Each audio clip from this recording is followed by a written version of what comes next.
Hearing you both address that question about the Jeffersonian dinners, I was thinking about the book and the part in there about Otto Scharmer's 4 levels of listening, and the highest being generative. Do you see a connection between the kind of thing that's happening that you're describing the Jeffersonian dinner in that kind of generative listening? Yeah, I do, absolutely, because it almost, you can just feel, you really can, you can kind of feel that invisible web of connection being built. When you feel it whenever you're in a room, and just everybody, like as Jeff said, walls come down, and it is palpable, as I said before, and that's what generative listening is. It's not about who I am on paper, but it's about who we all are together, and that maybe not in the first few minutes, and again, I think that's where the moderation becomes powerful. But you can feel as people are going going around, and you're seeing where we all share, it becomes just naturally generative listening, which many people don't practice ever. And so it's a great venue to do that. I think I'm getting a better sense of the answer to the next question from hearing you talk about it, but can you define a generosity network? In my experience, it's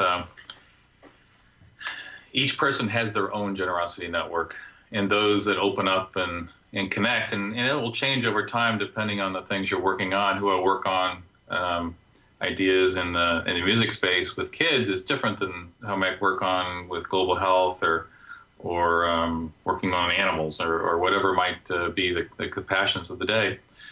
But building those networks so that you can move in and out is like a great jazz band. Moving out, an instrument you need, or for this song, or let somebody perform, in a more strong way, is what building your own network's about. And you can do that, from your local food bank and figuring out the network of people who are also interested in the same issues to larger issues within the state or city or international issues as well.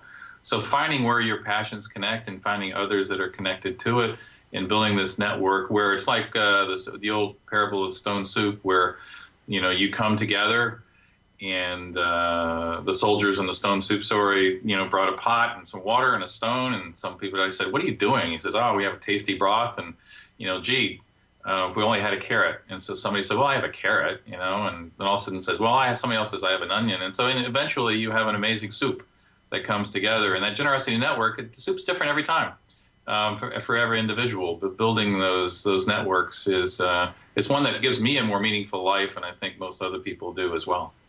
I think the jazz metaphor is such a good one for what a generosity network is, because in a jazz band, everybody's playing their own instrument, but they're playing it in a way that, when you're, again, dropping walls, when you're really moving into the music, just greater and greater heights are reached, and it's not prescribed in a lot of ways. It's improvisational, and so you allow yourself to take risks that you might not otherwise take if you're just playing the notes on a piece of paper.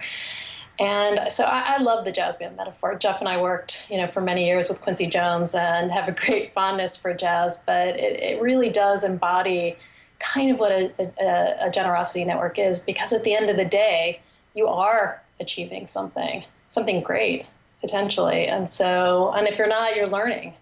And I think it's really what we're striving to invite people to do.